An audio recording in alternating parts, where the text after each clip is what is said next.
100 pound बर्फ में 3 सोने की चाबियां छिपी हैं। वह तिजोरी खोलकर पुरस्कार जीत सकेगा। खेल के नियमों के अनुसार बर्फ तोड़ना मना है। बर्फ को जल्दी पिघलाने के लिए क्या करें? बर्फ की बनावट पत्थर की तरह है, बेहद कठोर, और उनके पास कोई उपकरण नहीं है, इसलिए उनके पास केवल अपने शरीर का तापमान ही उपाय है। जॉर्ज ने सोचा कि वह अपने गर्म मुंह से बर्फ को पिघलाने की कोशिश करेगा, लेकिन उसकी जीभ लगभग जम गई। आवे ने अपनी पिंडली को बर्फ पर दबाया और अपने ऊनी पैंट को रगड़ने लगा, लेकिन मांसपेशियां भी बर्फ सहन नहीं कर रही थीं।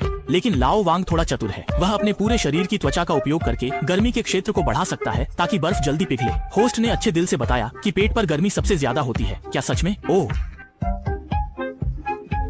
बड़े चाचा को भेजने वाले थे। तभी आवे ने देखा कि उसके हाथ में एक अंगूठी है जिसका उपयोग वह बर्फ को खुरचने के लिए कर सकता है। जॉर्ज ने अपनी जेब में एक कार्ड पाया जिससे वह बर्फ के टुकड़ों को भी खुरच सकता था। कहानी को घर देखना है। जब तक नियमों का उल्लंघन न हो, किसी भी चीज का उपयोग किया जा सकता है। वे तेजी से पूरे क्षेत्र की तलाशी लेते हैं। लाओ वांग को एक ड्रिल मिलती है, जॉर्ज को एक प्राइबा मिलता है और आवे को केवल एक प्लास्टिक पाइप दिखाई देता है। इतनी कठोर बर्फ के साथ उपकरणों का उपयोग करके केवल बर्फ के टुकड़े ही हटाए जा सकते हैं। इसे तोड़ना बहुत मुश्किल है। 20 मिनट की पिघलाने के बाद आंखों से देखा जा सकता है कि बीच में थोड़ी गहराई आ गई है, लेकिन चाबी के स्थान तक अभी भी बहुत दूर है। होस्ट एक हैंडबैग लाता है और अगर वे सवाल का सही जवाब देते हैं तो वे अंदर के उपकरण ले सकते हैं। सवाल पूछा गया, 2000 सालों का ओलंपिक खेल किस शहर में हुआ था? जॉर्ज ने जल्दी से जवाब दिया, बीजिंग, जबकि लाओ वांग ने कहा सिडनी। सही जवाब देने पर लाओ वांग ने एक हैंडबैग जीता जिसमें एक हेयर ड्रायर था। उसने तेजी से बर्फ के टुकड़े को एक तरफ किया और हेयर ड्रायर की गर्मी से बर्फ को पिघलाने लगा। पानी का बहाव बहुत तेज था और सच में यह बहुत मेहनत बचा रहा था, लेकिन इसका उपयोग केवल 1 मिनट के लिए ही किया जा सकता था। होस्ट ने अगला सवाल पूछा, टाइटैनिक का प्रस्थान बिंदु कहाँ था? आवे ने जल्दी से जवाब दिया, अमेरिका का न्यूयॉर्क, जबकि लाओ वांग का जवाब था इंग्लैंड का साउथहैम्पटन। इस बार लाओ वांग ने फिर से सही जवाब दिया और 2 सैंडपेपर जीते जिनकी खुरदुरी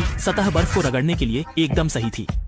चाकू तेज है। लाओ वांग की गहरी खाई और भी बड़ी हो गई। जॉर्ज लगातार पिघले हुए बर्फ के पानी को चूस रहा है। उसके पास कोई उपकरण नहीं है, इसलिए उसे मुंह से ही हवा फेंकनी पड़ रही है। आवे ने बर्फ के टुकड़े को पलटा और एक नई दिशा में उसे गर्म करने की कोशिश की। समय बीतते बीतते 40 मिनट हो गए। पिघली हुई खाई और भी बड़ी हो गई और अब उसे चिंता होने लगी कि कहीं ये टूट न जाए। केवल हाथों का क्षेत्र चाबी के करीब होना ज्यादा सुरक्षित है। वे दोनों हाथों से बारी बारी से रगड़ते रहे और बीच का छिद्र भी बड़ा होता गया। होस्ट ने तय किया कि उपकरण नहीं दिया जाएगा ताकि वे अपनी मर्जी से काम कर सकें। जॉर्ज बर्फ के टुकड़े को लेकर बाथरूम गया। बहते पानी से बर्फ को पिघलाना चाहता था। आवे ने बर्फ के टुकड़े को नाले पर रखकर रगड़ना शुरू किया, जबकि लाओ वांग ने कोई कार्रवाई नहीं की। अपने हाथों से बर्फ को खुरचने पर जोर दिया।